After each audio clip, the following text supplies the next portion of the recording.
right, what up? Hey, everybody. Pudge Fernandez here with another episode of Hot Pudge IG Live.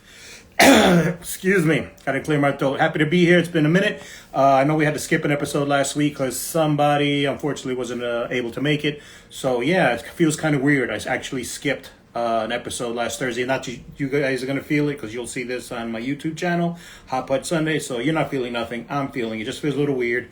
I'm a little off, but that's okay. Let's get started. Got an awesome guest today, somebody I haven't seen or spoken to in such a very long time. I've still been talking about this guy with some other comedians in my past interviews, and now I'm happy to have him on. Really cool, very funny. Sideways, a sideway comic. Let me press. There he is. How about this? Ladies and gentlemen, Max May, the one and only. What's up, All man? right. Hey, Pudge. How's everything? Can you see me? I can't see my. You look great. Yeah? You're handsome. Yeah. Thank you. You haven't changed, man. You look great. Thank you. You too, man. I'm all right. I lost a few pounds.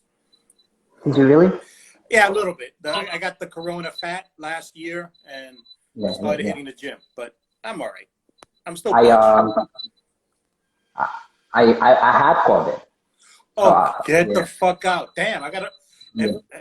So many comedians, man. I didn't know you. I just had somebody on last week, and now I got you. When did you get it? December, like earlier in December, and then it was my mom had it, my dad had it.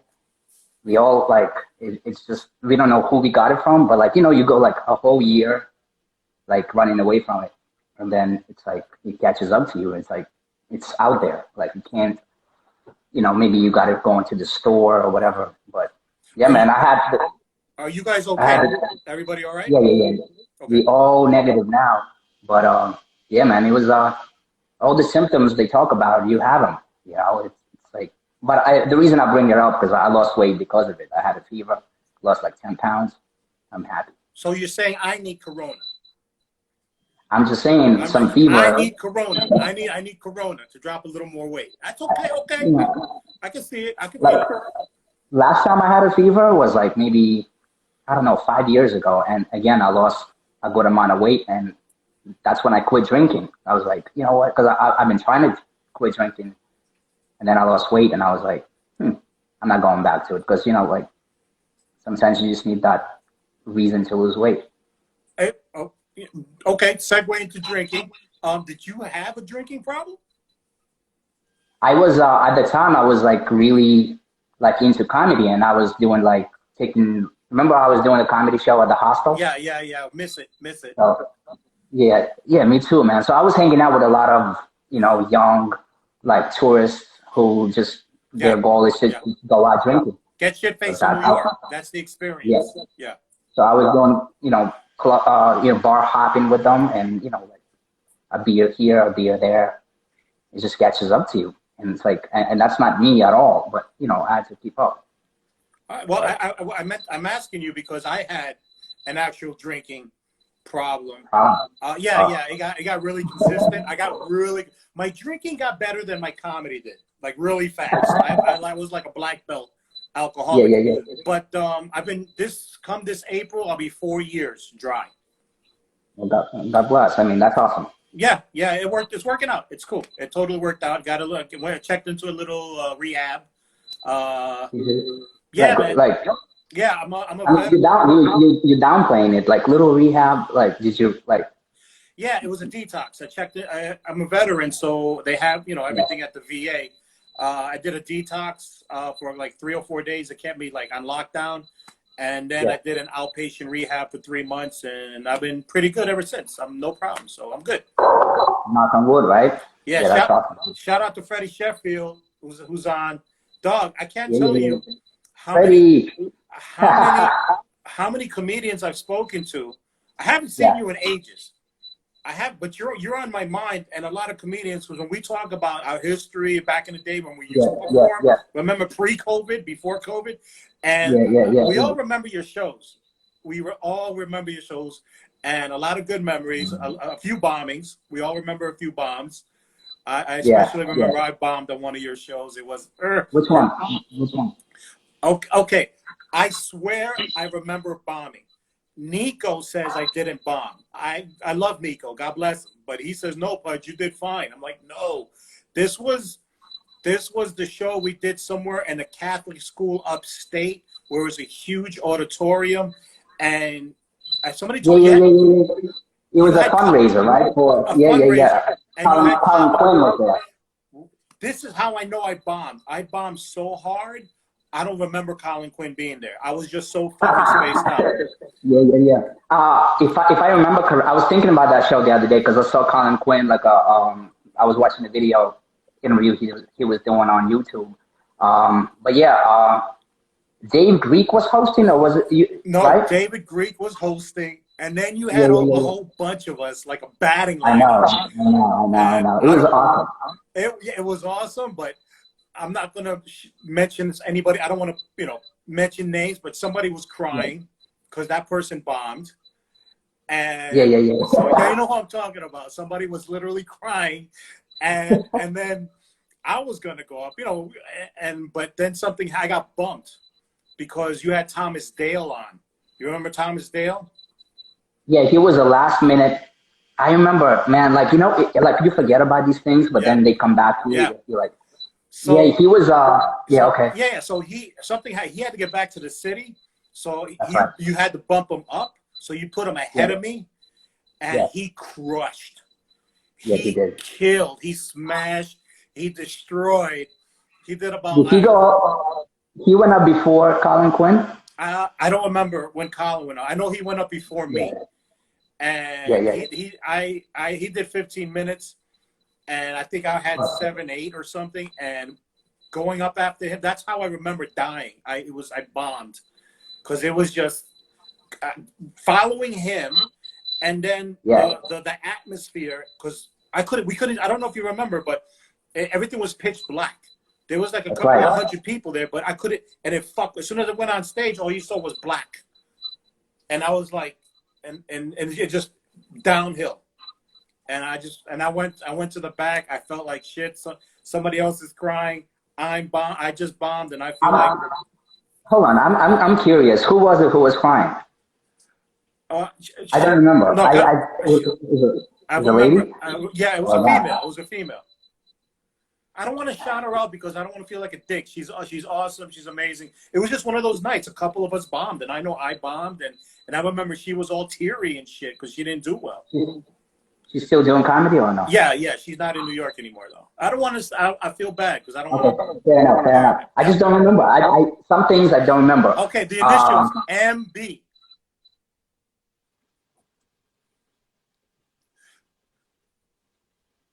I think it's Missy Baker. Okay, I know. Missy Baker. I was gonna. I love Missy. Big ups to her. She's on the left coast doing big things, and we all bombed. But I saw her tears, and I felt like the same thing. But you know what? But in retrospect, that was at the time it was like the best lineup I could have think of. Like at the time, I was like, this is like. It was a great lineup. It was just certain. I wasn't ready. Circumstances threw me off, and I guess she didn't do. Maybe it was the stage. I don't know. I remember Brian John. He went up there and he brought his dogs. It was such a weird night. Colin Quinn, I bombed. Brian John showed up with his dogs, and it was just a weird, quirky one of those shows that you don't forget. And we laugh about it now. It's all good. But I don't remember. I bombed so hard. I don't remember Colin Quinn being there, and that's like because I was just so fucking distraught. I remember the food. There was lots of food, and I didn't even want to eat. That's how I remember that night. I'm like, God damn, I bombed so hard. That night was a blur. That I like those little things I remember. I do remember like the stage being so pitch black. It's just like I see the spotlight just hitting you, and like you can't see the audience at all.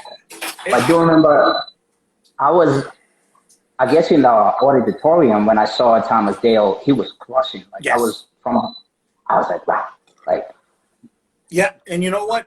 What I love about that night was such a huge learning experience. Joey J, Freddie, was Freddie on that show? I think Joey J was the one. I think Freddie were you on there? Freddie saying that Joey J was the headliner.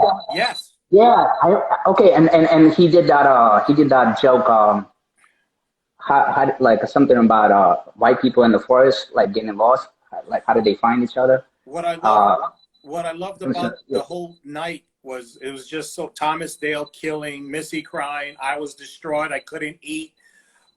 yeah, yeah, And yeah, it was yeah, such a learning experience because one of the reasons I bombed, besides being young and not funny, was I wasn't used to that setting where I just walk into yeah, pitch black and the spotlight, and that just threw me off. So I was dead before I even opened my mouth. But then when yeah. Joey Gay went on, he called it. No, He he did. He asked called it. for the lights to go. He was like, Yeah, "What the fuck is this? I don't see nobody. Turn on the lights." And I was like, yeah, "Yeah, okay." Well, and all of a sudden, magic. And he's like, "Okay, that's yeah. better." And then he went on. I was like, "Why didn't I think of that?" I was like, "He just called it. He just." And I'm like, "Wow." I was like, "Wow." It was And one of those nights. it's all coming back to me now. Yeah, Man, that's amazing. yeah. And he killed. And then he went on. Yeah, he went on to kill. But not. But he went on You stage. did He's tell him. like, Yeah, you told them to turn the house lights on. Yeah, yeah, "Yeah, yeah, yeah. yeah." And I was like, "I'm like, wow." He was in the moment. He said it. What I was fearing, he said. And he told him to turn on the fucking lights, and they turned on the fucking lights. And I was like, oh shit, that's awesome. Yeah, That's why he's closing and I bombed. But yeah, it was man. That cool. was those were like, man, those were like a couple of great years where I was just like, I just had an opportunity to produce these shows, and I don't know why I stopped doing it. I guess I got busy or something. I don't know. Those were great times, right? Maybe I was producing too. I don't know if you remember. I had a lot of shows in Queens. I think you did Yeah, all of them, most of them, every bar show I yeah. had. Yeah, and You know, like one of them, like I was like one of them, like we talking about like shows that like we remember, and like 'cause at the time when I met you, you were hosting that mic at a Laugh Lounge, right? right. Like, that was the first time like we met, and then you were producing these shows, and there was this one show in Queens in the back of a bar. Remember? What's the name of it? I think they were all at the back of a bar. Was it? How they uh, were all back home? Was it? there was this nice lady. I all I remember it was this nice lady. She would always be, you know, I don't know if she was the owner or she was so nice to everybody. She worked at the bar. Who was she? Oh, are you talking about Post Time? The one who got everybody drunk? The blonde bartender? The Irish blonde bartender? Yeah, yeah, yeah. What's her name? Yeah, She that's was so nice to everybody. yeah. She used to get everybody hammered. If you were fun, if you were funny, she loved you, and you got free alcohol. And a lot of us got shit faced. Yeah, yeah, Yeah, yeah. But I remember when I was first starting out, I was like, I went there, and I thought I was just like, you're supposed to just go up and do whatever you've been working on, and then I just bombed. I was like, wow. And I remember like a couple of months afterwards, like you told me, just go back and just talk to them, just do crowd work, just see how long you can stand on stage without. I think you told me I'm just gonna let you go and just like, you know, feel it out or something like that. But I just remember like just not feeling the pressure of making people laugh. And I had a great time. And that was an opportunity for me to redeem myself too. Cause you know, like when you bomb somewhere, you want to yeah, go back and redeem yourself. yeah. I got a couple of That's, redemptions. I got a redemption list. Like I need to go back. Yeah. Oh, but that's but so I cool. don't, I don't know. I yeah, gave you good but advice. like one, but, but honestly, like that was the first year, like, and first year, you know, you take advice from everybody who you like respect and look up to. And I always admired you being just a great MC, not just a host, but just a great MC, like getting, Oh, you well, know, thanks. working the crowd. And when you told me that, just to talk to them and just, I was like, shit, I got to start hosting. Yeah, That's a skill. That's a skill. That's that was valuable in my opinion to like make you a good comedian, a great comedian. yeah. It's. You I got always thought. host. I always wondered why most comedians don't want to host. They're like, I just want to do my Yeah, material. I just want to do my material. yeah, And yeah, I would love to do my material only also, but it's a skill set. It's like an extra yeah. skill set you want to keep in your back pocket. That's why I kind of like hosting, just to keep me a little fresh and on edge. It's almost scary, which is good. It kind of gives you, Well, it's scary, which is a good thing because you're kind of putting yourself out there and you'd be surprised. but it's so liberating too. Like it's so like freeing to when you're hosting and there's no pressure and you're Yeah, just relying on your ability to live in yeah, the moment. yeah, When you live in the moment, you find so much more yeah. right there. Yeah. That's why I think it threw us off, like being on that stage with the show you're talking about with Colin Quinn's, like with Pitch Black. You don't see who you're talking to. Right. Yeah. That was You don't I. see their faces.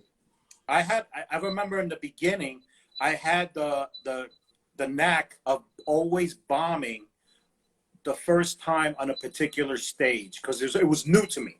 So Yeah. it wasn't totally just a new, just any stage, any stage. So every time I went somewhere new, I always bombed because it was just so new. It took me a while to get used to like the comedy club stages.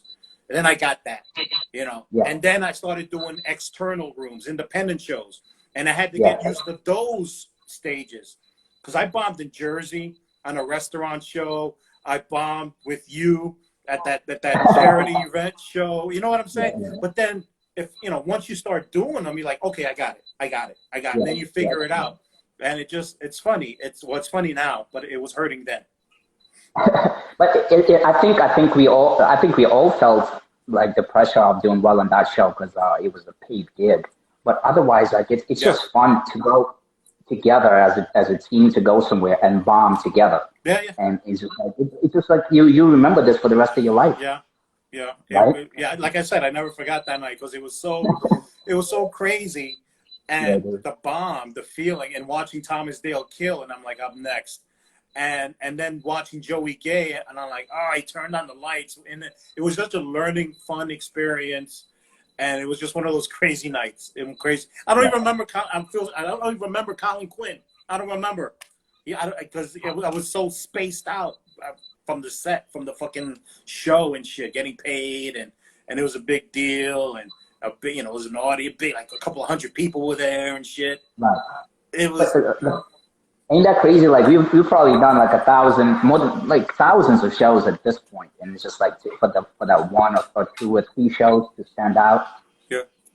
Just I think it's beautiful. Like you need moments like that to look back at. Yeah, I miss him. And, I miss him a lot. Yeah. I miss him. Yeah. I miss the show you used to run.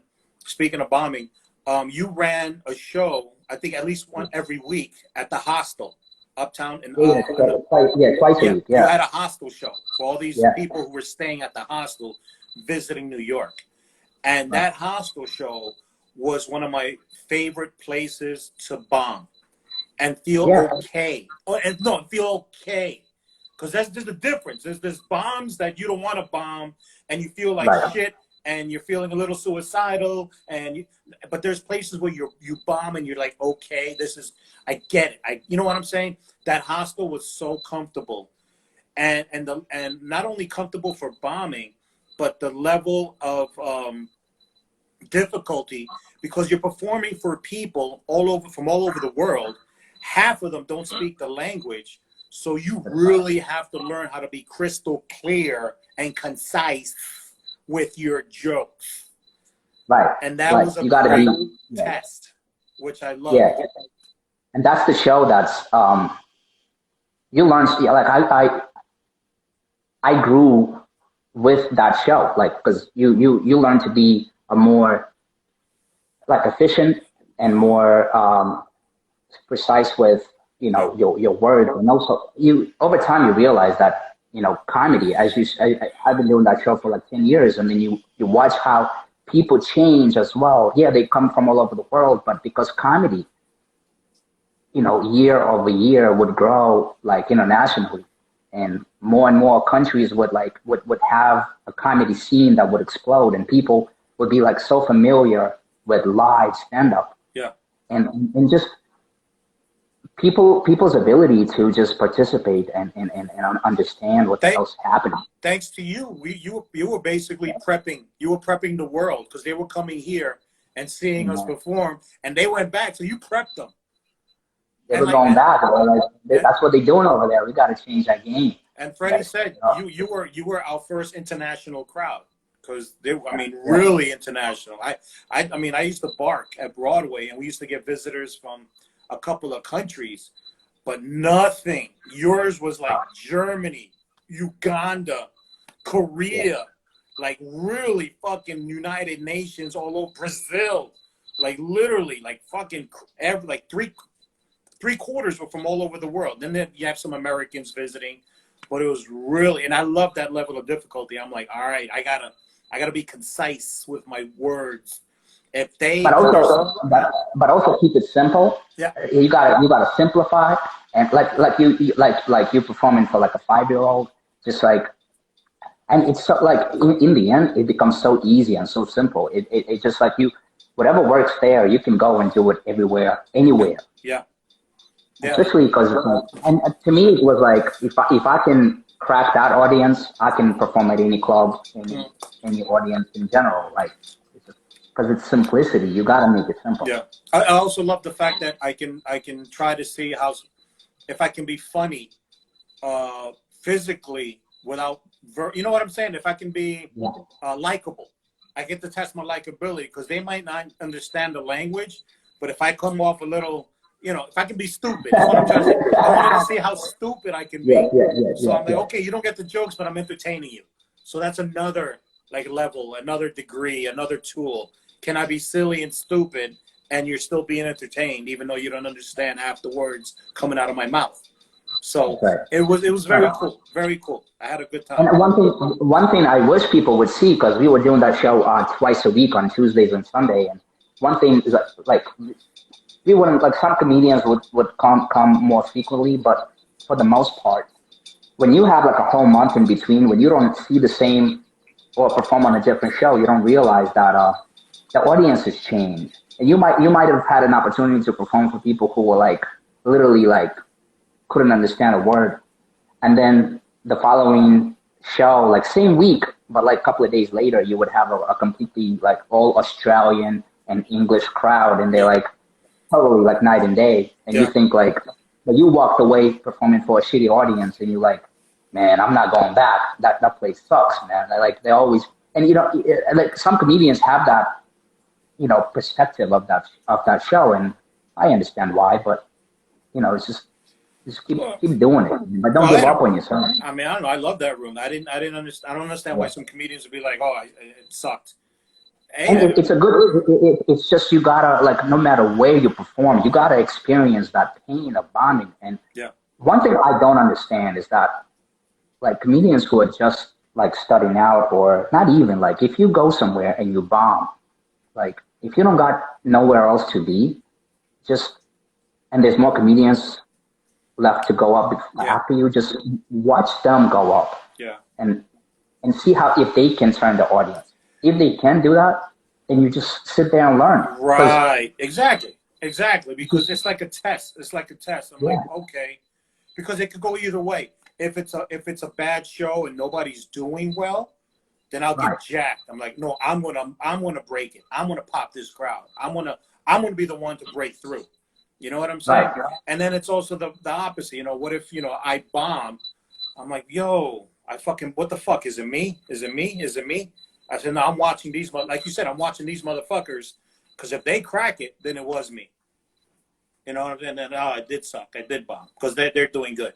Or they obviously did something I don't know how to do yet, but they got it and I did it. So I know That's what I'm saying. Like, my dream, my goal at all times, no matter, like, the longer you do it, the more you should want to get better. Yeah. Like, if you ever do that at this point, I'm like, I don't care what I got going on afterwards. I'm going to stick around, and I want to watch every comedian go up, and I want to see, like, what does it really take to, like,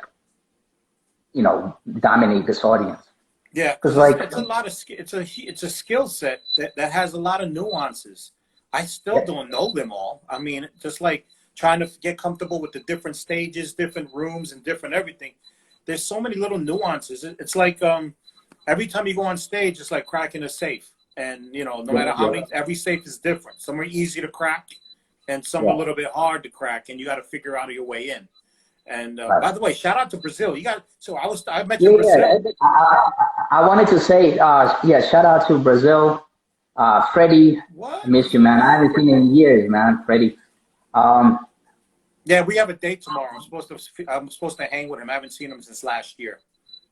I know. I haven't seen nobody since last year, man. It was so like abrupt. Are you getting up now? Have you been getting up, or what are you doing as far as performing? Nothing. Nothing. No Zoom. Not even Zoom. Dude, I there was supposed to be a. I was asked to help book, co-produce basically like a show for Valentine's Day. This yeah, Valentine's Day. But I started reaching out to some comedians, not all, and they were like, "Yo, man, I've done Zoom shows. I'm like, I'm still like traumatized from that experience." Me too. So Yeah. I was like, Yeah. usually it's so easy to find comedians, but I reached out back to this person who asked me to co-produce. I was like, I'm struggling to like the comedians like I wanted to get to like they just For Zoom. Yeah. I just. PTSD. I no. I'm one of those. I just the last one I did was for a Christmas one, and it just I try to figure it out. I did like 3 or 4 over the last year, 5. I try to figure it out. I try to have fun. It's just I couldn't grasp it. It was always something. It's like I'm not one of those. I'm not. God bless and shout out to all the comics who are doing Zoom and they're rocking it. Hey, keep swimming, keep swimming. I'm just not one of those. So, It's a different medium, but it's like I was looking forward to doing it. It's just I don't care. I yeah. need to try everything at least once. But is it going to change my life? Not necessarily, but it's an experience that I would like to. It's like a notch on the belt to like Yeah. I've done it. Yeah, I did a few. I kind of made it. I'm not gonna do Zoom shows because Right. it's just I don't want to perform for people or get paid. None of that. But I do plan on doing Zoom mics because that's like no pressure. It's just comics. They don't care about me, which is perfect. I just want to go through my verbiage and throw out some material to feel it out. So no pressure, no pay, nobody cares about me. Perfect. You know what I'm saying? It's just so yeah. I'm gonna do some open mic Zooms, but no real shows because it's like they're listening, they're not listening. I feel like I'm in space. They're muted, they're not muted, they're interrupting. I can't see people proper. It's just a hot mess for me. Yeah.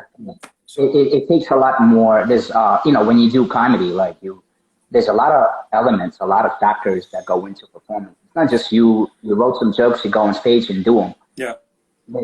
God knows you gotta be ready to deal with whatever happens while you're on that stage for like whatever 10, 15 minutes. I'm neurotic. I'm neurotic. I'm neurotic. Like these Zoom shows, this is one of the things. This is how neurotic I am. I realize there's no green room. There's no green room where I can be to myself. Basically, as soon as I check in, my head's on the screen, and I'm waiting like it with a bunch of other heads, and I'm like, and I remember on one Zoom show, somebody was like, "Pudge, what's wrong?" I'm like, "What? Yeah, why you look mad?" I'm like, "Oh, okay, so somebody's looking at me, and I'm like in my head, but you're looking at me, and if we were in a green room or whatever, we'd be, and we can relax, we can prep, we can talk to each other. I don't mind talking to comics. We can talk to each other because we're talking game, or just. And you can ask them like, how were they, right? Like, how were they? Give me some, what's who's in the audience? Give me the room, give me the layout. Give me the layout. Oh, we got a chick with titties in the front, and we got a heckler in the back. Little things, but we're on our putting on our game faces and figure things. But on Zoom, there's no green room. I'm literally just like waiting, and people are watching me wait. And if I get in my own head, people are watching me in my own head, and then they're like, "What's wrong?" I'm like, "Nothing. I'm like, fuck. And it's like, and while we're waiting, they ask questions. Are you gonna be funny? I don't know. So yeah, it's just like I would imagine it's kind of like when you like do those comedy competitions when they have 2 comedians on the stage at the same time, and each comedian takes the mic and does like 2 minutes of jokes, right? And the other comedian's supposed to sit there and like not react. Yeah. And that's the hardest part because you you don't want to laugh at the person's jokes, but that shit is funny sometimes. Yeah. I mean, If you laugh, you're helping them. But if you don't laugh, you look like a dick. right. And the audience is watching the whole thing. They not only like listening to what the comedian is saying, but they watching the other comedian react to it. They're like, oh, it's hard to be a team player sometimes. Yeah, comedy is a very delicate process, and you need to do it just right. That's why bar shows are probably the most difficult, and those are like challenging enough. Zoom, I can't Zoom show. I mean, if it's for a good cause and somebody needs me or a fundraiser, I'll give it my best, but I'm not volunteering. I'm not, yay. No, I'm just. Are you producing that Valentine's Day Zoom show? Is it in New York? No. Well, it's on Zoom.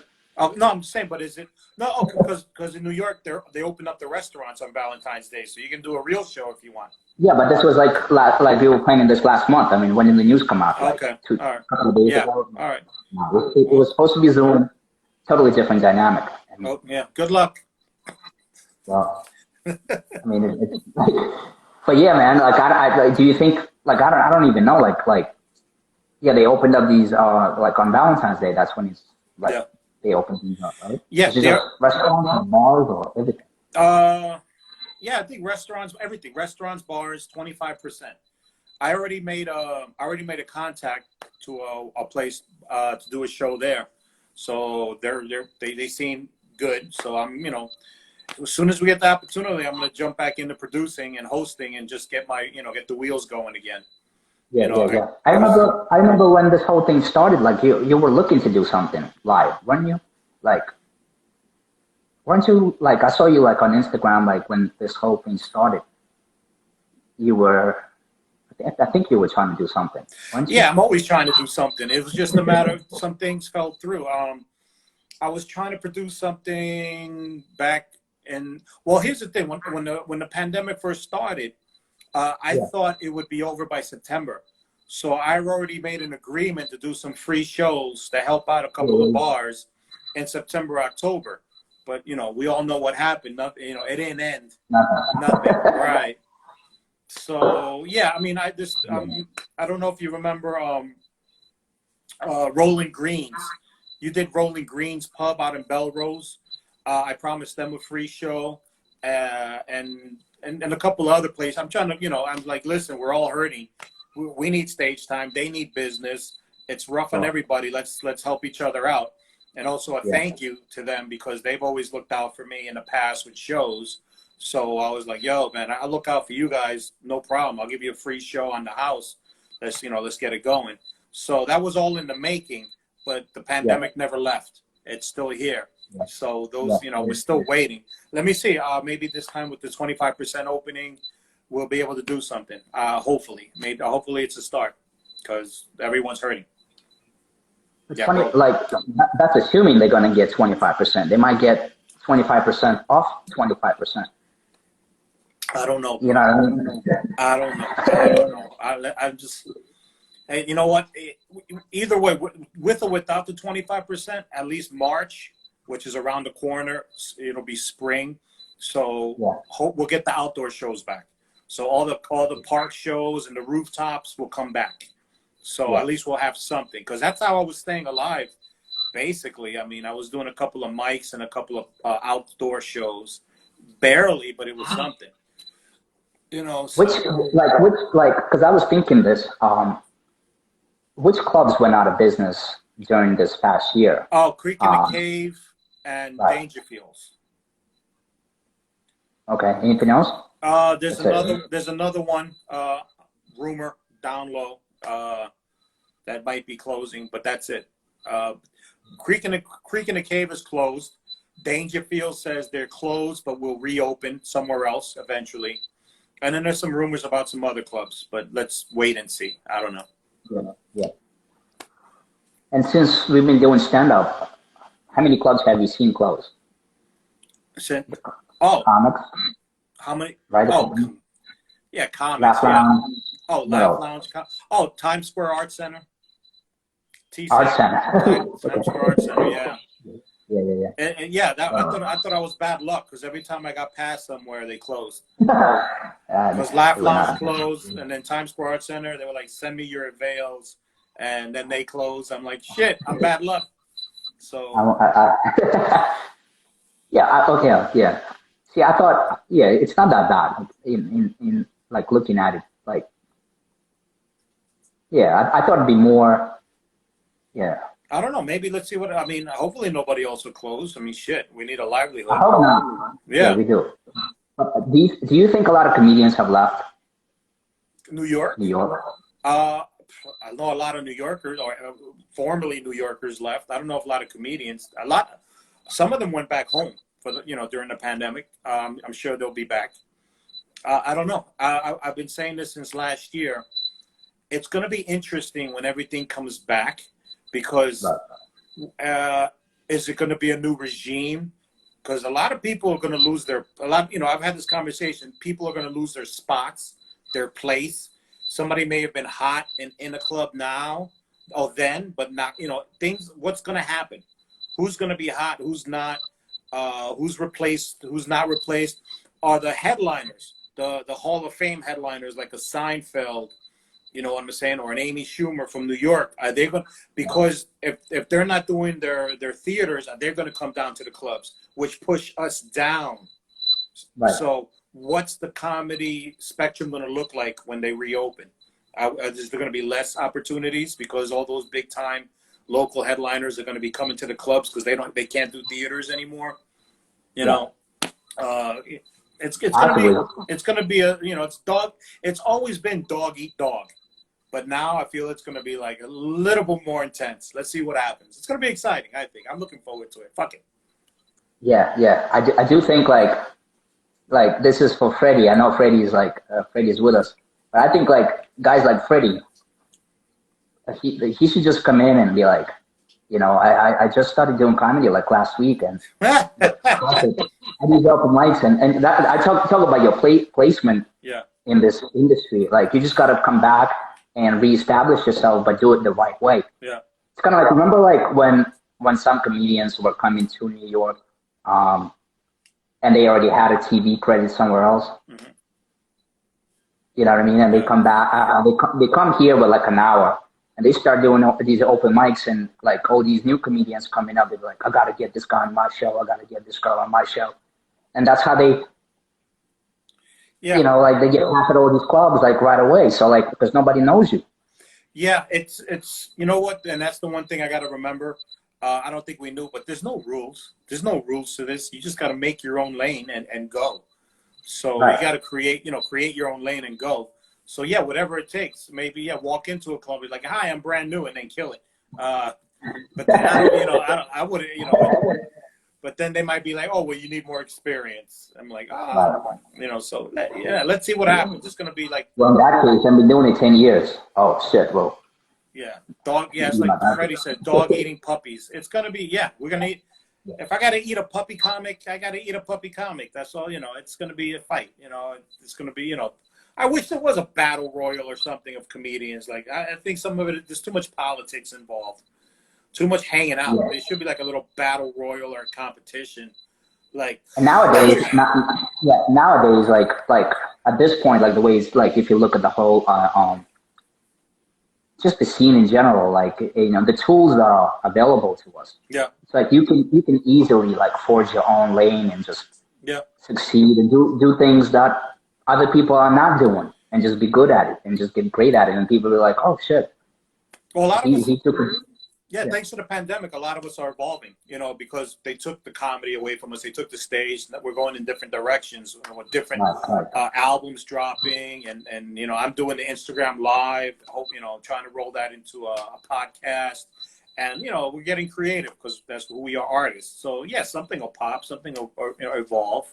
I have a few ideas. I'm not sitting waiting for the comedy clubs to open. I'm not sitting and waiting. Okay, when back to normal, because I don't think it's going to be normal when they do open. It's going to be like Freddie said, dog eat puppies, and we'll find a way. We'll find a way. We just got to think outside the box and adapt, overcome. Harry Truman in the building. How you doing, Harry? You got a following, Max, man. Look at you. Everyone, wait, you're not on Instagram that much. What do you got, like 2 posts? I know. You need the post. You need the post. Look, everybody's jumping on seeing Max, man. Where are you living now? Staten Island. Okay, Staten Island. All right. Do you always live Yeah, there?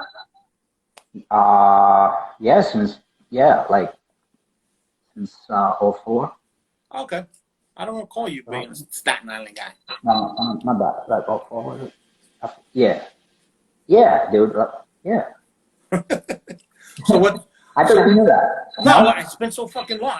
I don't. You know what? Yeah. I only see you running around all the shows, all the productions, and this and that. That's it. So That's another thing. Like I would always come out to the city, and people were like, "Oh, I live in Queens. I'm not coming out to like Manhattan." What are you talking about? Like it takes me an hour and a half, 2 hours just to get to the show. Like it's not an excuse.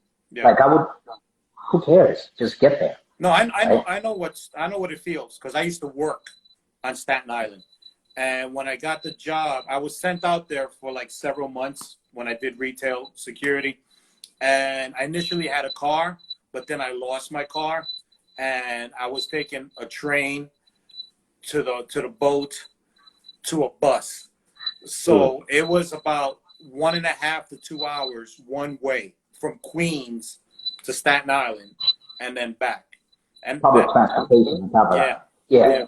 So like there was a few shows that I was invited to do at like bar shows in Staten Island, and for me, it was like a 10-minute bus ride to where I needed to be. But then there was like comedians there who had to travel from Queens, taking the ferry, and we would all just arrive, and there'd be like nobody there. Like I felt that for those guys. Shit, man. Like for me, I don't care. Like literally, like if I wanted to, I can walk. But you know what? It evens out because it happens to everybody. It doesn't matter. I mean, we all, no matter where we live in the boroughs, we always have to go to somebody else's borough. At one time, I went to Staten Island, and I remember there was like 3 people in the audience years ago. I don't even remember where the place was or who booked it. I just got called, and there were like 4 or 5 comics went out. There was like 3 or 4 people in the audience, and we're like, fuck it. It's just, but, and those are my favorite audiences. 3, 5 people in the audience. It's just like in the beginning it wasn't, but now I get it. And now I can. Now it's I got it. I can do 3 people. I've done 3 people and a dog. Okay, that's my claim to fame. I did 3 people and a dog, and I've also done 1 person. I entertained 1 person. There was a party coming in, but everybody in the party was late because it was somebody's birthday, so they were all together except this 1 person who showed up first. And they needed to start the show on time. So like, Pudge, go first. I'm like, yeah, all right, no problem. But go talk to the guy. It was a girl, it was a female. Go make a friend. And she was great. I did my time, and it was a lot of fun, and I made her laugh. And eventually everyone showed up, and the rest of the comics got to do their thing. But I got my 1 girl, and Maui Tacos. Holy shit, that's a fucking throwback. Did you do Maui Tacos? I might have been a year too late. Okay. Holy shit. When I got into it, yeah. Yeah, I remember Maui Taco. Holy shit, right there by the Empire State Building, right? Right. Hector Luis used to host it. Oh, yeah, that's a flash from the past. Holy shit, man. Damn, I'm old. Yeah. I'm too old. I don't even know. Jesus Christ, man. So what's in your future? What do you think's coming up? I don't know, man. Like what I've been doing, like, cause I worked in the hospitality industry, like for a day job. Like I worked at Hilton, and I was doing sales, Hilton Grand Vacations in Manhattan, 57th Street, like dressed in a suit, looking good. But it's just like we got furloughed because hospitality industry got hit the most, the hardest. So I'm still furloughed, but I really don't know, man. Are you getting unemployment? Do you get unemployment while furloughed? Yeah. Okay. Yeah. Okay. So, but honestly, I feel useless. I feel it just doesn't feel right to like. It's that's why I started this last year. I started I had a Facebook Live. I started this. I was running around doing 6 feet, 6 questions, which was a little, in the heat of the pandemic, I was running around New York, going to comedians, interviewing them, because you had to stay busy. I couldn't sit still. And it was like, what the fuck? They took out no stage. What's next? So yeah, now, especially because of the winter, well, I was going to the park and working out. Now I joined the gym. So it's like, okay, I got the gym. I got this twice a week, and I'm doing it. Like today, I sat down for an hour. I try to write, but I still feel lost or something's missing. Like I got somebody broke up with me, and I feel a little down. It's like, it feels like I miss her. I miss her so much. She, comedy. Was it last year? Yeah, she broke up with me last year, March. So leave it. Forget it. Like right before. Okay. No, forget it. It's like put 2020 in 2020. You know what I mean? Like just. Yeah, it's weird, but we're all adapting. Are you writing? Are you trying to stay? What are you doing? Yeah, dude. That's the only thing. Like I started this. Like I started writing like crazy. But like one thing I enjoy about writing this way is because I'm really focused on just the joke itself, not like because a lot of times we have an idea, we go on stage and we like talk it out. Here, like I'm forced to really think about what the hell I'm writing down. Like I would rework it in my head, like so I know it's a good written piece of work. So like I know like if I keep coming back to the same joke over and over again, like in a written format, I'm like, okay, I can't wait to try this because I know like all the elements of a good joke is in there. Like my comedic, senses tell me that it's gonna work. Yeah. And so I have like a whole document. I've just been like writing, dude. Yeah, collecting. Yeah, I did some writing today. You can't stop the comedic, perspective. No, I'm collecting. Yeah, I'm collecting. I always collect. So that's what I call it, my collecting process. And then I have to organize and chop it up. Like today, I chopped up maybe it's about an hour's worth of chopping and fixing for probably 6 minutes. I maybe got 6 minutes, but and it's pretty cool. Like, oh, there's the premise. Okay, there's the setup. There's the punch. So I have something, but now it's a matter. Let me see if I can chop some words, concise it a little bit. Trying to trim the fat, and then it's like, okay, now I gotta wait. Hurry up and wait. Hurry up and wait. But but like in a way, like a lot of comedians who first get into stand-up, what do? Like they write out like a 5-10 minute routine, right? Then they go and like have a bringer and they just perform whatever they memorized, right? Like, but at that time they haven't, honed their comedic, they don't even know the board. They don't have a board. Yeah, they don't have a formula. They don't know. They just don't know. They don't have enough body of work to kind of like, okay, I know this is gonna work. Right. So, but yeah, kind of. This is what we're going through right now, because like for you to be able to say, hey, I have an X amount of minutes approximately, that if I took it on stage, then I'll be able to fill some time with this new material. Right. That's the stage where we're at. It's a lot of fun. It can be fun. It's fun and frustrating and trying to figure it out and all the while trying to write a joke, but then also is it who you are? Because the process is not only being, but people don't realize it's not about writing a joke and being funny. That's a piece of it, but our voice. Is it our voice? Is it who we are? Is it coming from who we are? And it's like, is that me? Or am I just trying to be funny? Because that's what the young comics, and me included, I'm going to try to be funny. Ooh, Trump. I can make fun of, every open mic. You got to put yourself, you got to make it, you got to put yourself into it. Right. People like your perspective, your personality, your perspective on things.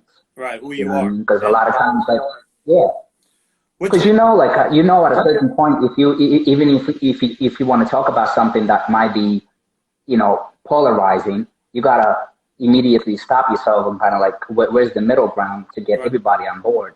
Yeah, and make it I don't know, palatable. Palatable. Yeah, because Yeah, some topics are a little nervy, yeah, aka politics lately, and you have to definitely. learn how to adapt and how to make it palatable. Because I've already been Oh, down. I've already been. I love palatable. Thank you, Max I'm Man. not even. I'm not Palatable, even trying to say it palatable. anymore. No, it's a perfect. Yeah. It's a perfect. Yeah, because some things like and this was. Oh, I had an instance in 2016, right after the election. I used to have, some not. I wouldn't even say political material. It's just politically based because Right. it's an Obama joke and a stupid. And I've always used the material. Like whenever there's an election, I bring it out, or I can open with Mhm. it, I can close with it. It was just a little 2-3 minute. But after the 2016 election, it wasn't palatable anymore Right. to everybody like it used to be. And my palatable material just turned into a disaster. And all of a Yeah. sudden, the show stopped, the room got split, I'm on stage, and there's people going at it. But Because, see, people don't understand that this is exactly what we have to deal with. As a comedian, you got to be well rounded. You can't just live in your material. You got to know like where yeah, the masses, where they are in that moment. Like what's hot right now. What is the news? What are they feeding us? What are we yeah, always talking about outside of comedy? When people talk about like if people talk about this, you got to know that that's the angle. Maybe is the only way that people could get them on board with that topic. what's hot, You know what I mean? identifying what's hot and what's not, and how to adjust. So, yeah, Yeah. I And and, adjust. and, and yeah, and that's why like some of the jokes that I was doing like early on when I first started out, which might have been a little edgy, a little bit you know, I don't know, chauvinistic, kind of like I don't know, but cute in a way, like a perfect joke structure. And over time, as you see, like as the world becoming more and more PC, like that joke would not work no more. Yeah. You know, and people are like, so you gotta do the right thing. You gotta like put that joke on hold and like realize that that's not where we are as a society. But that's good what you just said. Put it on hold. Not Yeah, get rid of it. Just put it on hold, and either hold it for later when it's the thing is over and you can bring it back, or what I did with my political humor is the way I say is I used to bring it right through the front door. Now I can't do it. Now I have to come you in through gotta the ease window. into I have to come in it. through the window. I have to bring it through Right. the window or the back door. I have to sneak it in where they don't see it coming. You know what I'm saying? So, It's like you asking for anal right away. It's like it's in the exactly. Yeah, because before, like 10 years ago, you can just segue. Politics are crazy, blah blah blah blah blah. But right. today, you say politics are crazy, they're already like, oh, what's he gonna do? They're all like, oh, is he a Trump supporter? Does he love him? Yeah. Does he hate him? Well, I love him. He better not say nothing. Well, I hate him. He better not say. No. And you wrote, That's exactly what happened. I didn't even get to my joke, but just for that's that little. Well, you just say the word, everyone's going nuts. Right. Their frequency. But but the comedians are super like I respect the most like right now because it's so easy to pick a side and like stick to that side, but I think it requires more intelligence to find the middle ground and Yeah. to get like make fun of both sides. Yeah. And take yourself out of it and have a bird's eye view and kind of like because it's so easy to like Yeah. Because polarize the audience. Just be smart. I feel it's a trap. I feel sorry for certain comedians that I see on social media who have picked a certain side, have planted their flag, and are fucking just going at it. I mean, it's Right. it's like Yankees versus Red Sox fans. This is who it is, and we're going at it, and this is where I stand, which is Yeah. fine for sports. It's Yeah. for politics, and as a comedian, I'm like, I'm looking at these comics. I'm like, yo, that's all fine and dandy and cool now, but what are you gonna do in 5 years when it's over? Because this is not gonna, everything passes. Everything has a limit. Where are you gonna be in 5 years? Okay, I look at it as you're gaining traction on this side of the house. but you're alienating all these other people. And Right. 5 or 10 years when this is past us and the aliens land, you know, we're not, you've already lost this whole part of the country or this whole part of you know, so what are you really doing? This is not, so I don't know. Good luck to them. Yeah. Because and even like not just comedians, like celebrities who like you thought were just like be an actor, be famous, be a celebrity, but like you know, this past year, like you start seeing some celebrities coming out endorsing like a certain candidate. Yeah. I'm like, dude, like, and you see their fans are like, oh, dude, like you should not have like come out. Like, you know, it was a lot, like, you know, I was a fan, but like, I can't believe you endorsed this guy or this guy. Just look, man. People love you for your craft. Just be, if you don't have. It's a little too intense. It's a little too intense. And I don't know how people live in that, like it's exhausting. It's really exhausting. It's exhausting. It goes from comedy to celebrities to eating a chicken sandwich. Okay, that's when you can't eat a chicken sandwich at this place because they support this person. Fuck you. I like chicken sandwich. I'm gonna eat them all. I like them all.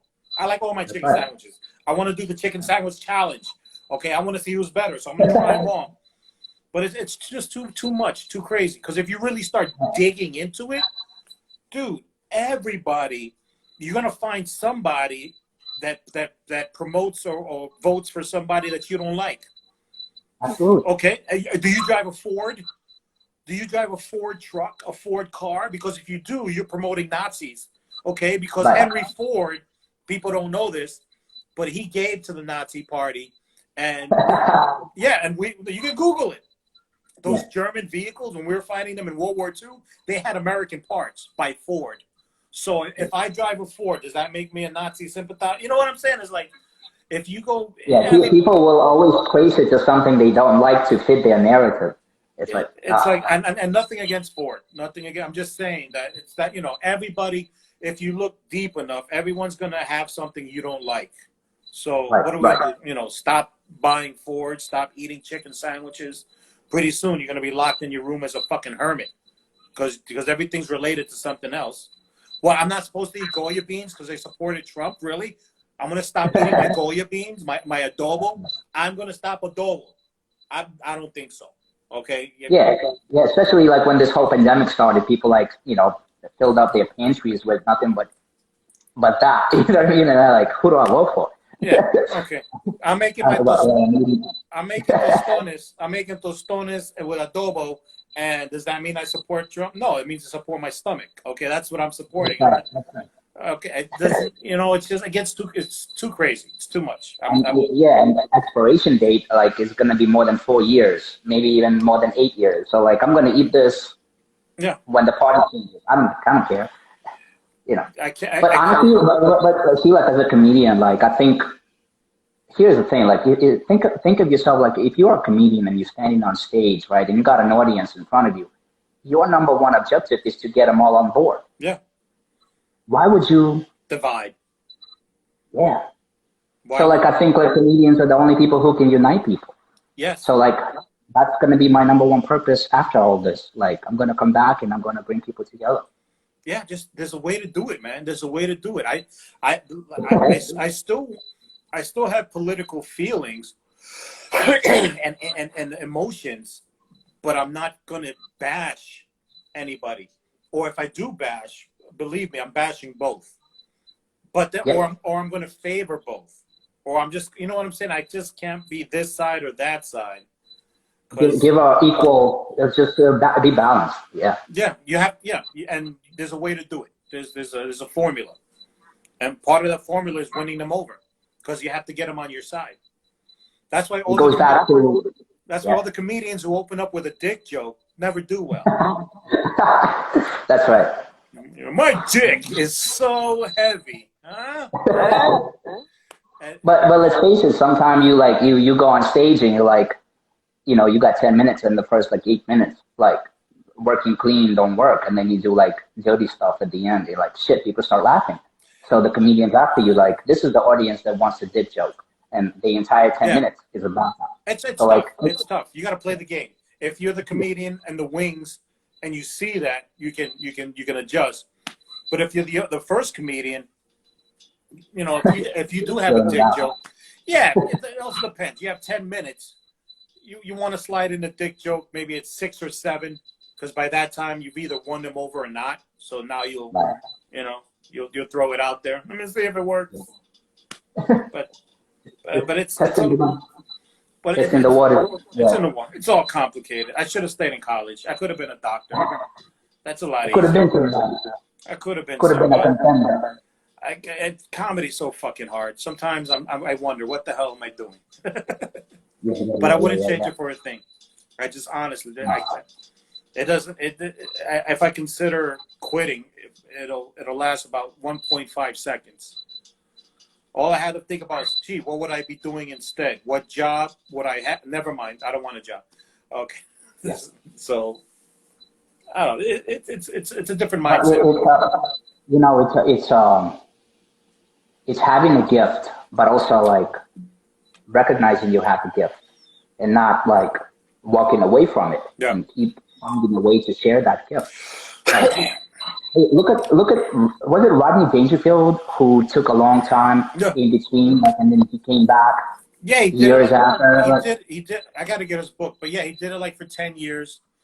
He stopped. Yeah. He sold aluminum siding. Then he went back to it. I mean, there's an actual documentary. You can look it up on YouTube. I saw it. His late wife, his last wife, was in it, but it was a very good documentary. So yeah, you can't knock it out of a person. I can't see myself doing anything else. So yeah, and I totally understand. It's like a gift and a curse. You know, I have some family members that be like, "Oh my God, that's so special what you're doing," and I'm like, "Yeah, can you tell my parents that, because they think I'm a loser?" You know, it's like it's just it comes with the territory. And yeah, it's like, you know, like I understand comedians who just tried it and just could not figure out how to make it work. But like, yeah, those people should walk away from it. But like, if you have, you know, uncovered something that you are, you know, that you have but no one else has, like, you got to share that. You got to give it away. I mean, we all suck in the beginning. I think it's the deciding factor is, what is the reason behind you wanting to be a comedian? Because I've known some comedians who thought fame and money, especially the money. I saw somebody, a young open micer, who used to hang around. You probably remember him. But when he found out that comics only make like $25 a spot in a weekday, his mouth dropped. Yeah. And I'm like, I saw the writing on the wall. I'm like, he's not going to last, because he was just so struck like with a hammer that there's no money involved. See, that's right off the bat, you know. The reason you get into it, right? It's like, what's your reason? What's your purpose? It was like, it's something that boils inside. You know, it's just something. Not only I'm going to pay off $100,000 in student loans by doing these spots. How many spots do I need to do? $25 a spot. That's not a good idea. Also, it's that weird disconnect in our brain. I always say that normal human beings, when they attempt something and suck, they stop. Everybody wants to be a ball player, basketball, football, or everybody wants to be, you know, whatever. But when they find out they can't do it, they stop, or they switch lane. Comedian, when we start, we suck. Yeah. We suck, but for some reason we continue, and we suck some more, and we continue, to. So what is it that internal mechanism in our head that wants us to? We're failing miserably, but we continue to fail, and we continue to hurt ourselves. It's almost like some weird form of enjoying the pain, which is not normal. Yeah. Who the fuck likes pain? Who likes to cry? Who likes to fucking feel miserable? Who likes to feel like shit? Who likes to get heckled? Who likes to get heckled and go back for more? Emotionally fucking attacked. Mentally. But that's only right. But I think, like, you know, like, when you start to like accept those challenges, you realize when you realize that that's part of the game. It's not like and like you know, it's not like you can't think like comedy is all about just writing jokes and performing them. No, it's everything that goes with it. Everything, like getting heckled, hosting, headlining, featuring, like traveling for spots. You know, like it's There's a just lot. every dynamic is part of comedy, and you gotta like you can't just be like I only want to do this, but I don't want to do this. Yeah. No, you got to do it all. You got to do it all. Yeah, that's why I always hated those. I'm not going to mention names, but some cocksucker comedians who got in. God bless. They got into the comedy clubs. They get their spots, but then they don't want to do a bar show. They're too good for a bar show in Queens. You know what I'm saying? I'm like, oh, really? And then they bomb. And then they do the bar show and they bomb because they got spoon fed. They got spoon fed these perfect spots in the comedy club in this perfect environment, and then they can adapt to a fucking bar. They bomb. They're like, oh fuck, it's the bar sucks. You know? Yeah. It's part of the game, man. It's part of the game. And those bars pay. Sometimes private shows pay. You know, people are like, oh, I just want to work in a comedy club. What? Corporate gigs, private gigs, barbecues, bar mitzvahs, sweet 16s, 50th birthday parties. You're going to turn down that money? You better learn how to do that shit. You better learn how to do a sweet 16. You better learn how to do a fucking bar mitzvah, a bachelor party. You better, don't give me the, I just want to do a comedy club. I don't think so. But you know, people get spoiled. Like, you can't just, like, look, I mean, nah, man. It's just like, you can't, I think my headphone's about to go off. Quinceañera. Yeah, there you go. I got to do a quinceañera. That's a sweet, that's a Spanish sweet 15. I gotta change my headphones real quick. Can you hang on? Yeah, I'm here. What are you what are you doing? Yeah, I don't know. I'm trying to I'm trying to plug myself in. Okay, go ahead, plug yourself in, Max, man. You're getting hearts. Okay. They're sending you hearts. Believe me, they want to see you following. Who's sending me hearts? Everybody loves you. You've been missing. You're not even on Instagram. You better throw some fucking pictures up. I know. Hold on a second. You got it? You got technical difficulties. Technical difficulties. Well, it's technical improvements. Hold on. Put it in, Max, man. Put it in. Okay. Flynn.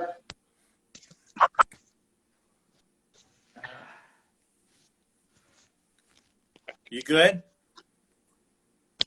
There he is. Okay, he's taking the Apple ones out. He's putting in. He's switching. Can you hear me now? I can hear you now. Perfect. We can all hear you. Perfect. All right. There you go. I'm back. Yeah, I charged these too. Like, they fucking died on me. Is that anyway? The Apple? Is that the Apple I whatever? The other ones you had?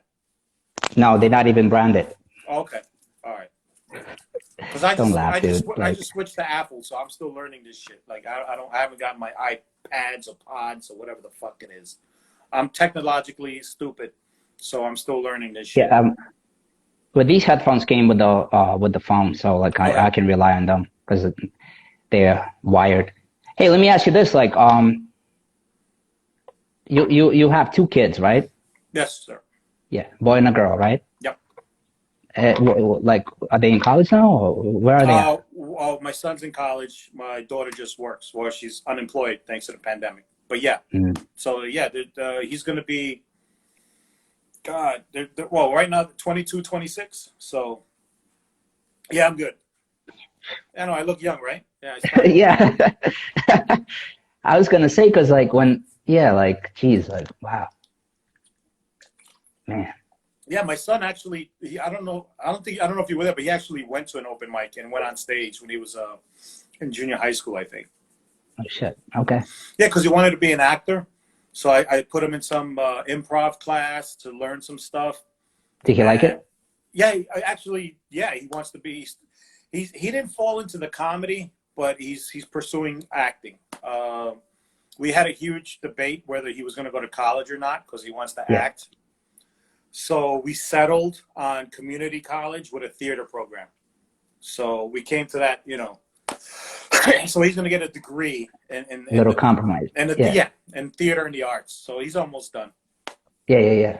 So he's almost done. He's just been working. He's got, he jumps around from job to job, and he goes to the gym a lot. He's in better shape than I am, and he's doing well. And my daughter's just chilling, like the rest of the world. And Cooper met me when he was 26. God damn, man. Yeah, we're fucking old, man. Cooper's the one who brought me into comedy. He's the cocksucker responsible. Cooper Rigo. For taking me by the hand and introducing me to the open mics back in 2005. And I've been going strong. I'll never forget. I wanted to do comedy so bad. I had got a taste of it in 2002. I met somebody at my job who was performing, and he took me around. I did like 3 or 4 spots over a 6-month period, but then stopped. He took me around to wherever he took me, but I still didn't know what I was doing, or I didn't know the scene at all. I had no clue. I just tagged along with some shows. I did Boston Comedy Club, a sushi restaurant, and then 2 or 3 bar shows in Long Island. And then I just stopped, and I started writing because I realized I didn't have anything. So over the next 3 years, I started writing. I lost touch with him, so I had no idea where to go or what to do. And I just remember praying to God. I swear to God, I said, God, just point me in the right direction. I'll take care of the rest myself. Just point me. Just I don't know where to go. Just point me in the right direction. I'll take care of the rest. I promise. And Cooper Rigo. He said to Cooper Rigo. God sent. We had the same job. We were doing corporate security for Price Waterhouse. Waterhouse and Cooper's. Price Waterhouse and Cooper Rigo. I had the midnight shift. He had the day shift or something like that. And another worker there, she was an actress. So we used to talk. I'm like, I want to be a comic. I said, oh, wow, I'm an actress. So we used to talk.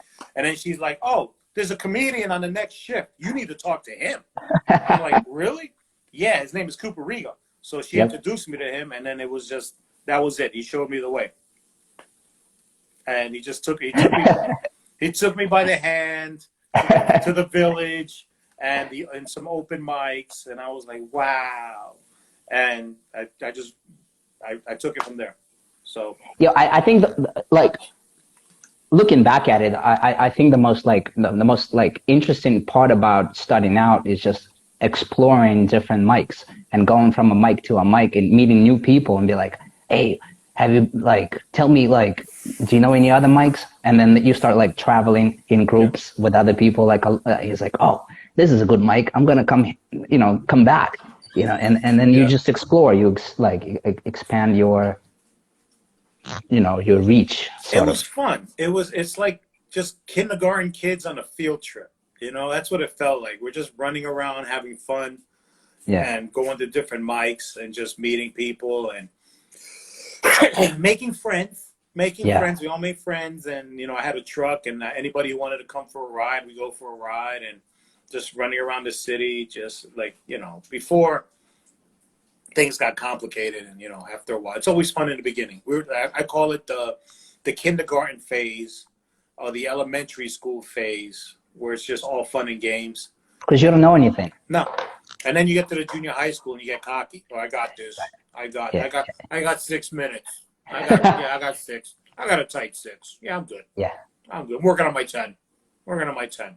Yeah, I can teach you a few things. Yeah, I know my way around. Yeah, the confidence, man. That's the worst thing that could happen to us is just getting too confident. That's the worst thing. I never had that. Yeah. I've had a few episodes. After years, I've had a few episodes. Mm-hmm. But in the beginning, I wasn't. It took me a dozen years, or 10 years to get confident. But it's a great way. This industry has a great way to keep you humble too. Because once you get, you could brag about your achievements to somebody, but then they watch you on stage, you're That's what I'm saying. Like I said, there was a few times, a handful of times where I got confident, and it just backfired. That's why I keep my mouth shut. Whatever I do on stage speaks for me. I just keep my mouth shut, and after it's over, I say thank you, and that's it. Because we are only as good as our last set, right? People, it don't matter how many great shows you've done. Yeah, Like people just like, he sucked last time. and the only people I'll get cocky with is people I know who know me. Mm.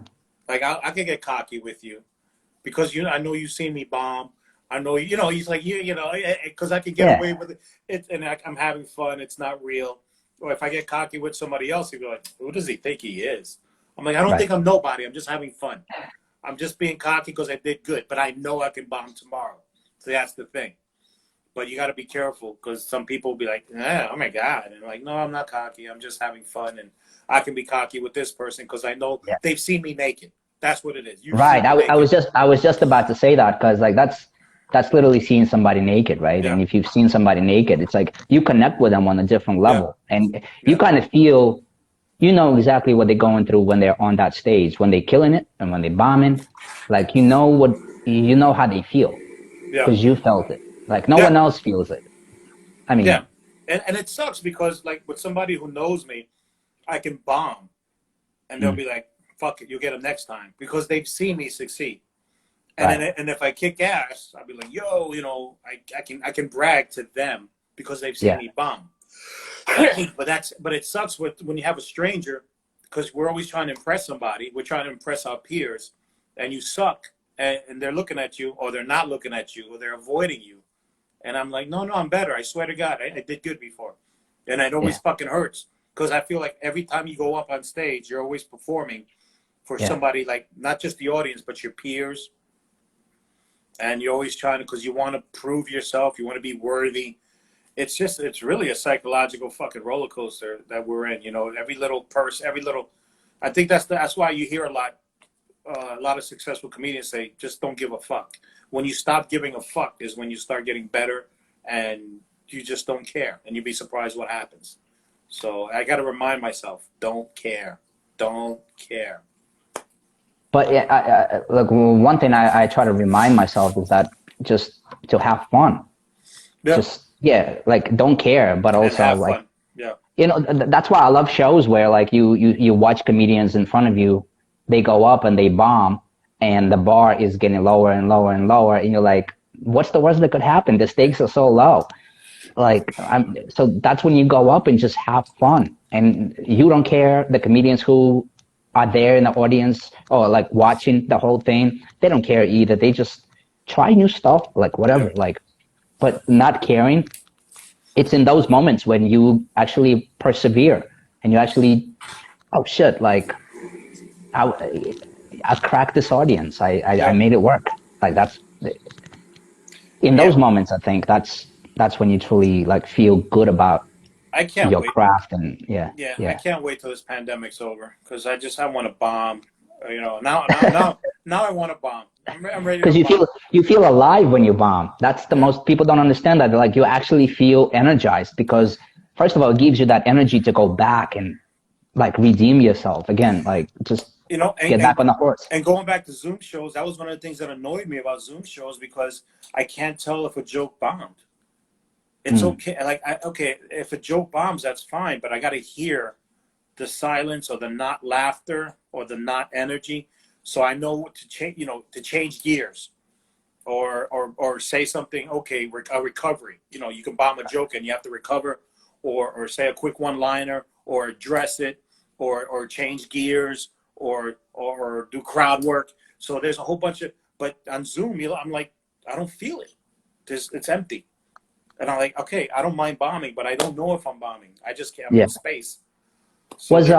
I told you I didn't get a chance to do it. How was the laughter cued? Like was it delayed or was it like you couldn't hear them at all? Yeah, no, you'll hear some people, but it's just not. First of all, I do it on my cell phone. If you do Zoom, you want to do it on your laptop. I had trouble with my laptop because of the larger screen, you can see more faces. Right. So you won't always hear this collective laughter like in the room.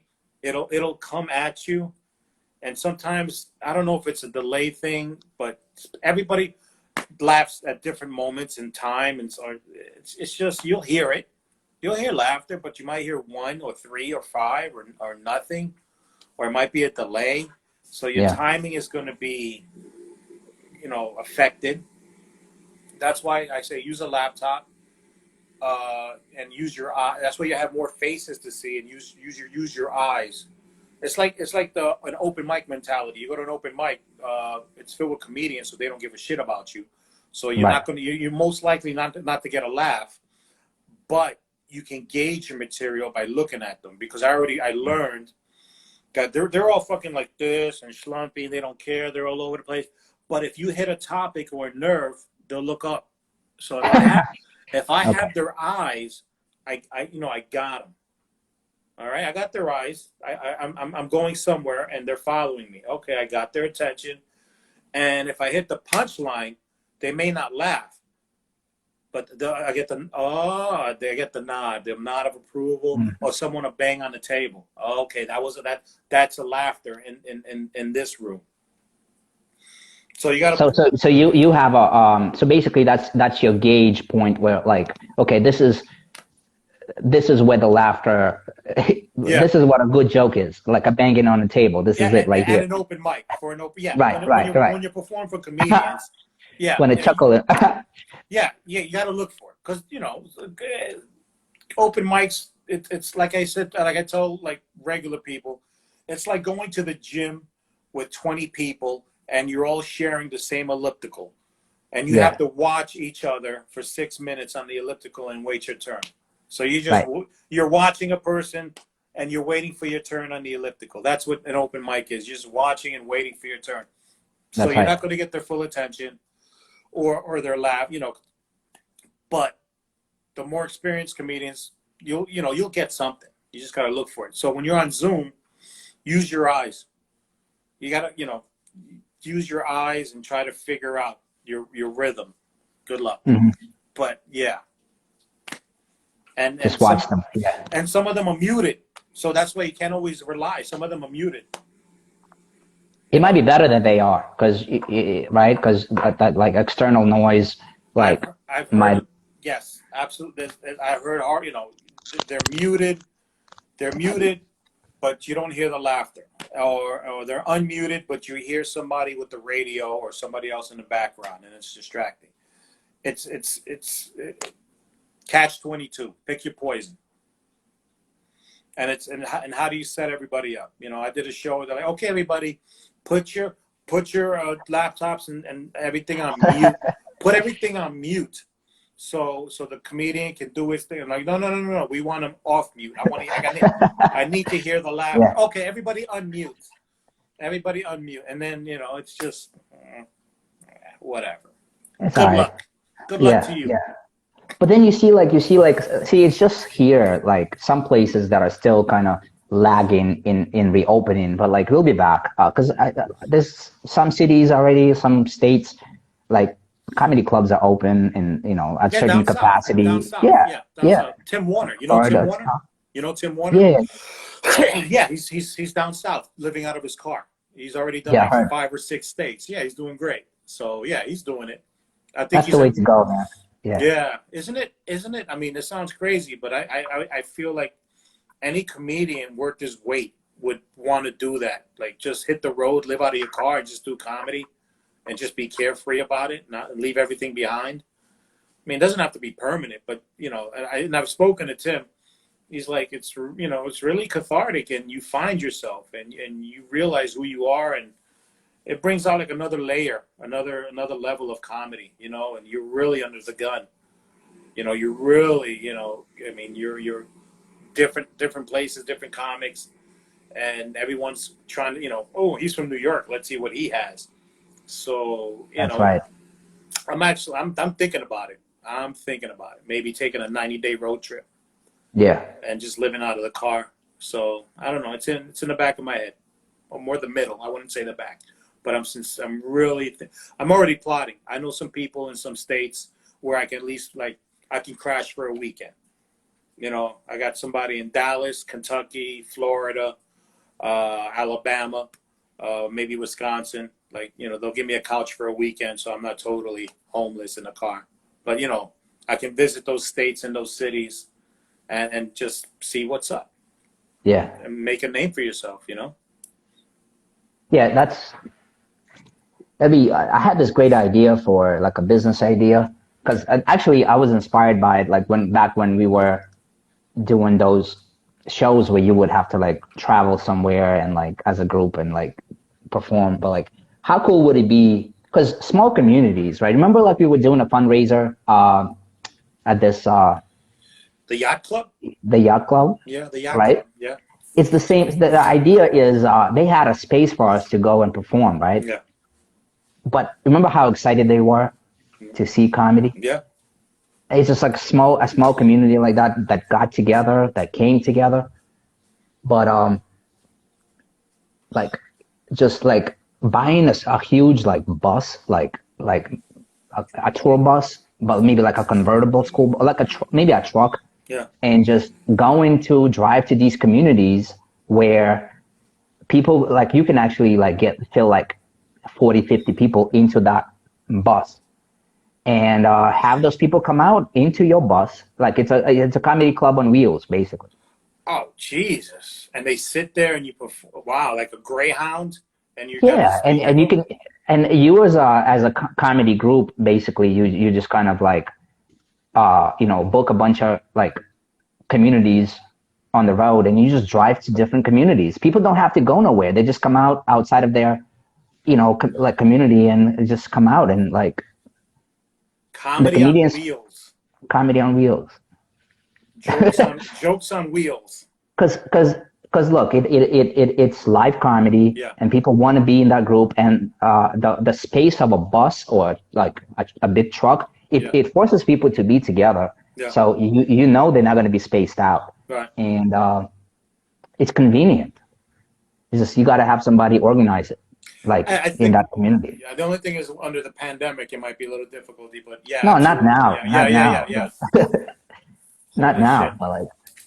Just like because you want comedy to like a lot of people like look what if somebody lives like where there's no comedy club around like I've been to places like that, yeah.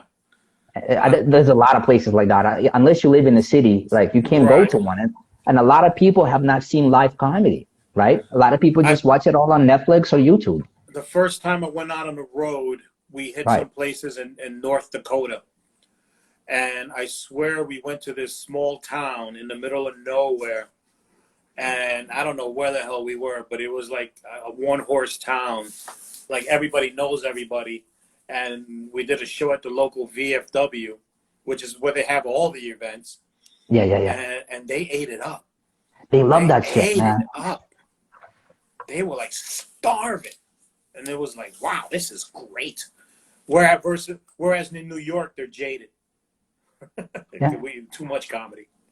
Too much, like, yeah, because you got to go where people want, like where you're welcomed, and like you got to bring it to them because and they'll pay big bucks for it too. Yeah. Like I would imagine, why wouldn't they? This is their first time going to a live comedy show. They'll pay $50 to go see a comedian, or two or three or four.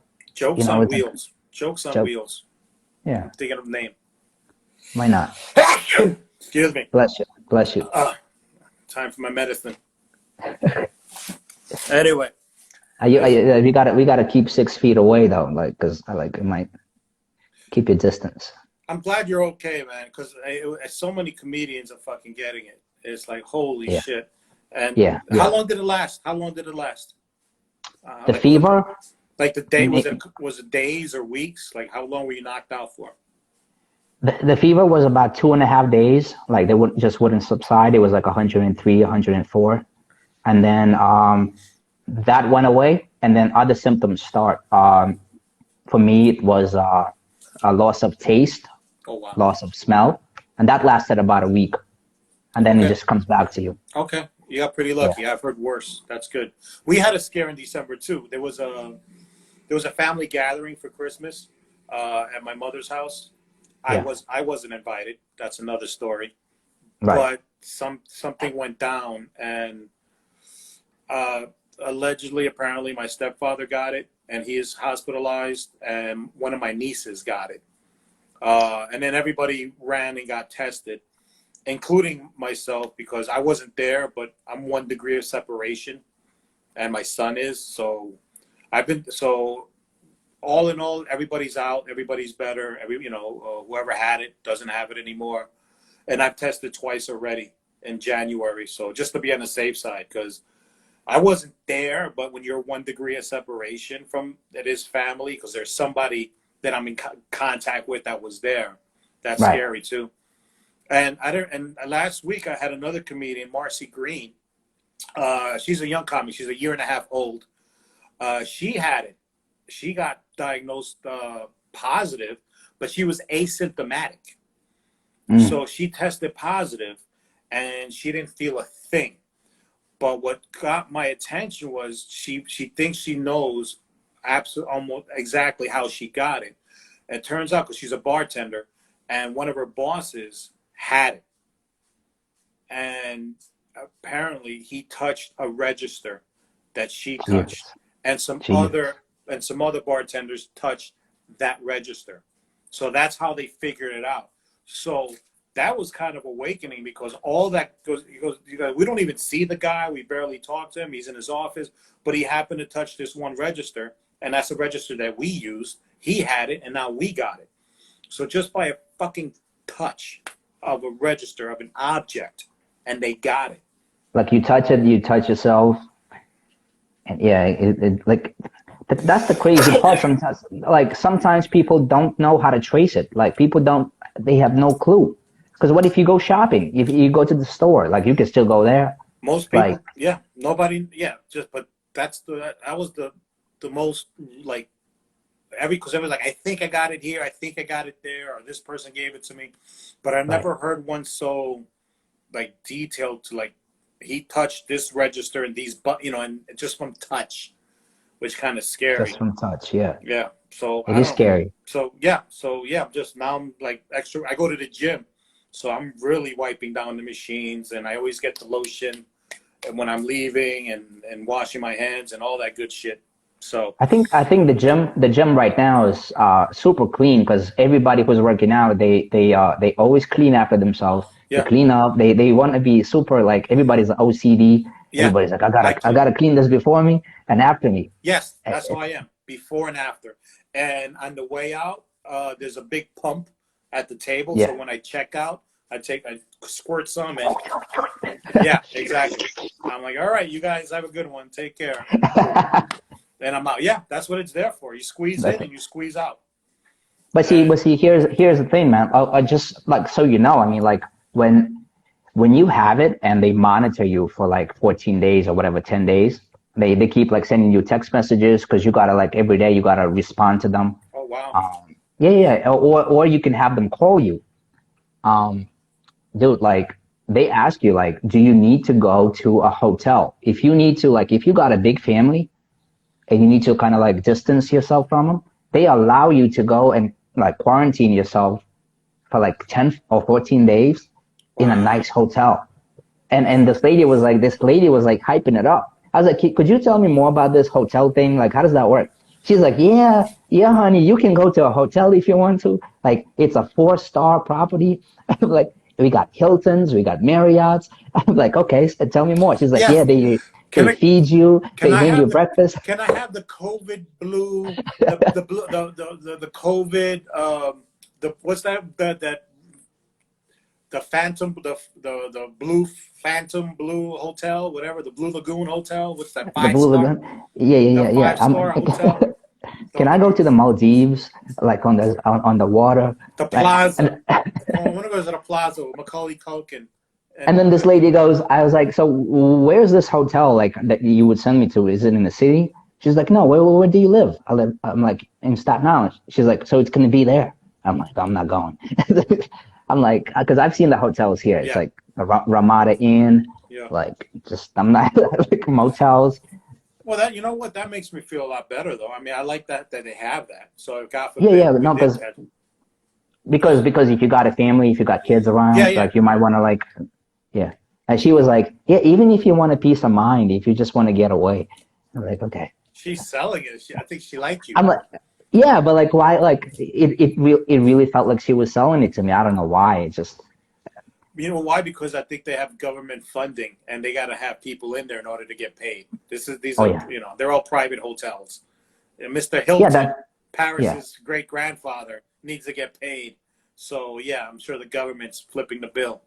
Yeah, it's all that FEMA money. Like, yeah, exactly. Like, but still, you know, the hotel is getting paid whether the room is empty or not. I mean, Yeah. if I was running a hotel, I'd rather the room be empty. I don't want to constantly like keep cleaning it. Yeah. Are you I'm just reading? reading the comments. Yeah, yeah. That's as a matter of fact, Max, the comment, it says El Mi Malcriado. That gentleman is actually an old army buddy of mine, he's going to start, or he actually started doing comedy this past couple of months. So he's only a few Really? months old. Yeah, he did his first mic at Dana's Parafan, his bar show last year. What do you mean past like before COVID? No, What do no, he did it like last fall. He started. okay. He started doing. He went. He did an open mic, and I already gave him homework. His name is Raul Echeverria. He's Raul, he's a keep it going, veteran. man. Yeah, So yeah, he just started. So he did one open mic, and he's writing. I got him doing homework. So definitely, hopefully, Raul rewind this will be up on my YouTube channel because we covered a lot of comedy 101. Definitely. that's right. And then people like that will be able to share it too. Like when it passes on the knowledge. That's how it is. That's how there's gets passed on. there's no real textbook for this. There's no No. real school. I know there's classes and some of them are cool, some of them are not too expensive in my taste. But yeah, the biggest school is us. We are students and then we are teachers and we got to pass the information. That's what you said, what I did for you, which wow, it blew me away. I didn't know I gave you such sweet advice after you bombed. And Transformative. I told you exactly what to do, and it worked. Because when you said that, I'm like, well, I know exactly where I got that from. I got it from Artie Fuqua. Because I bombed at the Laugh Lounge one night with a small crowd. Because I went up there with my 6 minutes that I had and I've killed with, and I bombed. I bombed horribly, the 6 minute spot. Then I got off the stage. I feel like shit. I'm spinning. And I watched Artie Fuqua come on stage, and he fucking ripped it apart. There's only like several people, but he ripped it. And then when he comes off stage, I'm looking at him, and he can see. I know he sees the hurt in my eyes and the question mark in my pupils. Like, what the fuck just happened? He read my eyes, and he just looked at me. He says, "Sometimes you just gotta. They just want to be spoken to. That's right. Just talk to them." And I didn't get it right away, but I got it. I got it. Because it's not a typical. Yeah, I got it. There's a small crowd. They were spread out. You can't just stand and deliver your 6 minutes. And that's what he did. He spoke to them.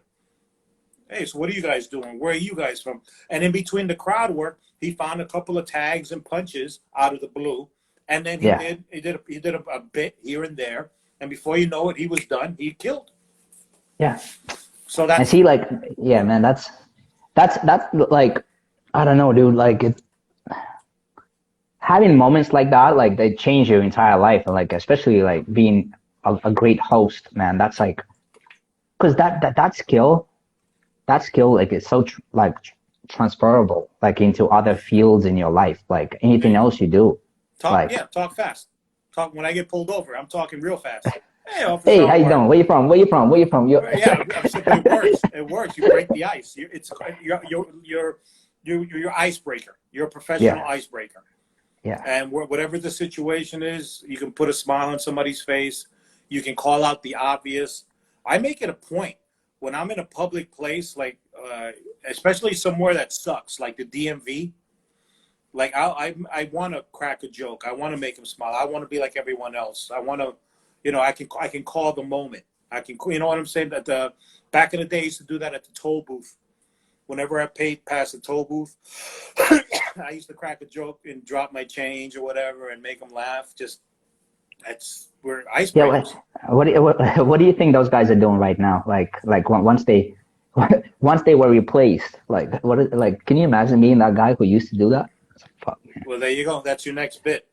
Oh yeah, you brought him up. I was like, you guys should think it, right? That's your brain. Yeah, that's a toll booth, and that clicked. That's how, you're a comedian, bro. It's official. I mean, like, the things we deal right now, people who like maybe who had a job and like kind of like furloughed or got laid off because of COVID, that's understandable. But those guys are like, shit, I lost my job before COVID. I used to be, I'm not even going to tell you what I used to do. Porn, that's another episode. Yeah. Well, you know, I mean,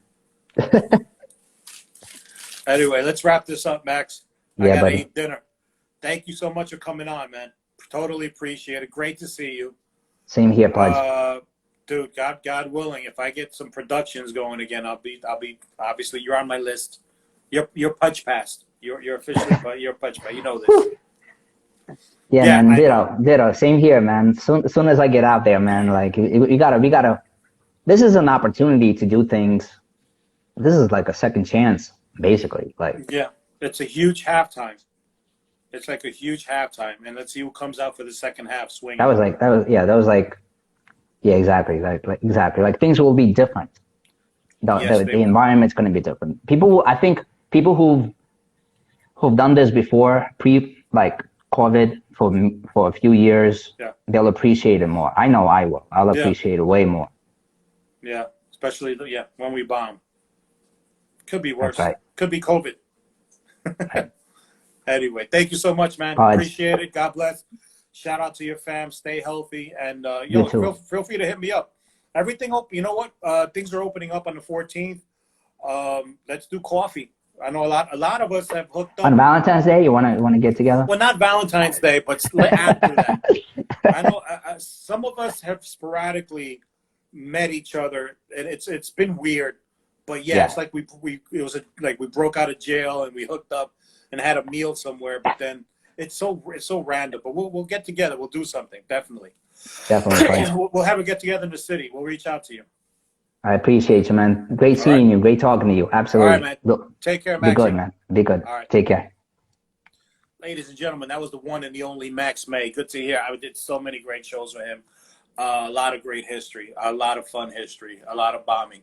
Anyway, thank you so much for watching. Once again, this is Hot Pudge IG Live. We do 2 episodes every week on Tuesdays and Thursdays. And if you missed this episode or want to see any other episode, go to my YouTube channel, Hot Pudge Sunday. Sunday like the day of the week, Hot Pudge Sunday. I have over 50 episodes, Hot Pudge IG Live, including some stand-up comedy. So stand-up comedy performed by me, one and only. All right, so thank you so much. Thank you for watching. Thank you for chiming in. Thank you for all the hearts. And I'll see you guys next week, next Thursday, whenever. Peace out.